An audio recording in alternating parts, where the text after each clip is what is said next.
How to do duet on YouTube Shorts. Hello everyone, I am Bishaka and welcome to our channel. I will take you through the step-by-step process on how to do duet on YouTube Shorts.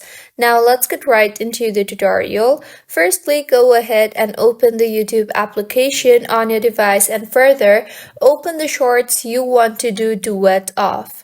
Here, on the bottom right, you will see the remix option.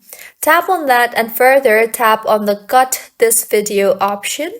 Now go ahead and cut the part of the shorts you want to do duet of. Now, use the part of the video you just cut and further use your own video right after using the video, or you can also use the green screen video, which means that the video will play and you are going to be in the foreground using the video as a green screen.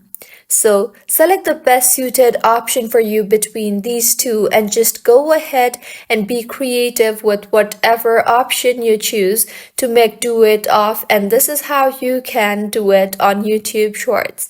If you find this tutorial helpful, please make sure to like the video and to subscribe to our channel for more contents like this. Thank you for staying with us until the end.